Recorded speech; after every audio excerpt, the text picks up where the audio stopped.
I'm on page 7043. Rain, drops of water formed in the atmosphere by the condensation of its aqueous vapor and falling rapidly by virtue of their weight. The very small drops that fall slowly are spoken of a mist, cloud, or fog. Whatever lowers the temperature of the air below the point of saturation or dew point may be regarded as a cause of rain. Various causes may conspire to bring about this change of temperature, but by far the most important of these originate in winds and other movements of the atmosphere. The more prominent principles of the connection of winds with the rainfall are these. Number 1. When the winds have traversed a considerable extent of ocean before reaching land, the rainfall is large. Number 2. When the winds on arriving at the land advance into higher latitudes or into colder regions, the rainfall is largely increased. Number 3. If the winds on arriving at the land at once advance into lower altitudes or into warmer regions, the rainfall is small. Number 4. If a range of mountains lies across the onward course of the winds, the rainfall is largely increased on the side facing the winds, but reduced over the region on the other side of the range. Number 5. It has been proved that an envelope of stiller air or air of less velocity as compared with that of the ocean broods over the land, and by its presence forces the wind blowing across the land to a greater height, thus augmenting the rainfall.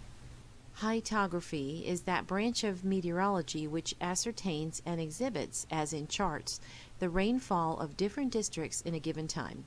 For short periods, the heaviest rainfalls occur with thunderstorms and with tornadoes, water spouts, and other forms of the whirlwind, for the reason that not only is their rapid expansion due to the rapid ascent of the air, but also to great rarefaction produced by the extreme velocity of the gyrations of the air around the axes of the whirlwind.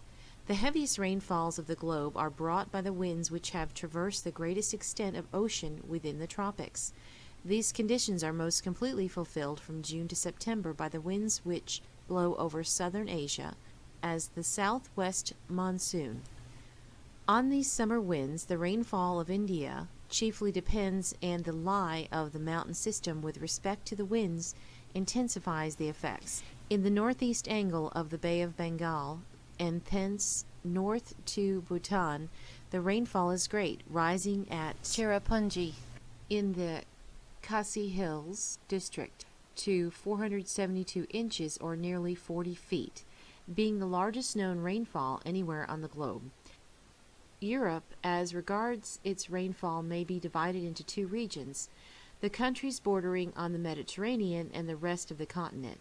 Over the British Isles, the annual fall varies from 80 inches in parts of the Scottish Highlands to 30 inches in the eastern agricultural districts. In the west of Norway, it is 72 inches at Bergen.